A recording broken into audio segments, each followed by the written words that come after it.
শুধু জেসির কথাই ভাবছি।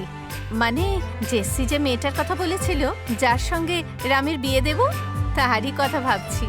সেই মেয়েটা কেমন হবে কে জানে।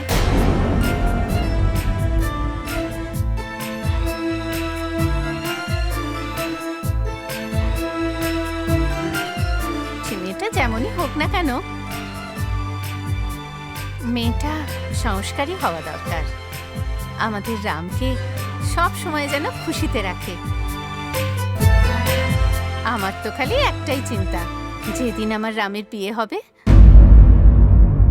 তখন তার অসম্পূর্ণ জীবনটা সে পূরণ করবে। মেয়েটা খালি বাড়িতে চলে আসুক, আমি সব শিখিয়ে দেবো, আর পুরো পরিবারকে সুন্দর করে গুছিয়ে রাখবে। তাহলে ওদের সাথেই কথা বললেই ঠিক হয় নাকি সুগন্ধা? তাকে যখন তোমার এতই পছন্দ,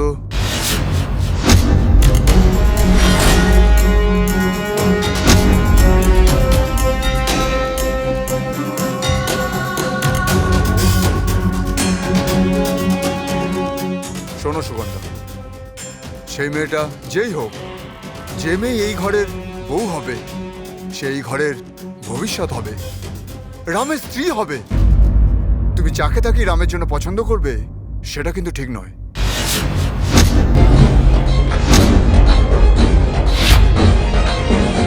তোমার কাছে যার কোনো সঠিক পরিচয় নেই, যার বংশকুল জানা নেই, রামের স্ত্রী হতে পারে না।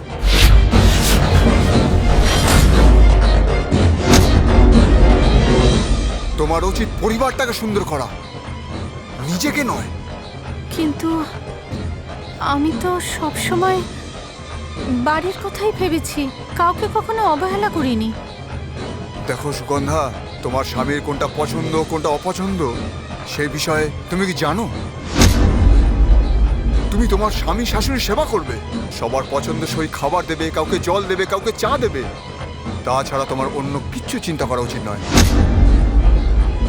যদি তোমার ঘটে কোনো বুদ্ধি নাই থাকে তাহলে মাধবীর কাছে শেখো। দেখো তাকে পরিবারের আদর্শ বউ কেমন হওয়া দরকার সেটা শেখো। এইরকম ঝিয়ের মতো কাজ করে করে নিজেকে ঝি মনে করো না। যার তোমাকে সেবা করার কথা সে তোমার মাথার উপর বসে তোমাকে অর্ডার করছে, তোমার খারাপ লাগে না? হ্যাঁ গো, সে তো আমার পরিবারেরই লোক।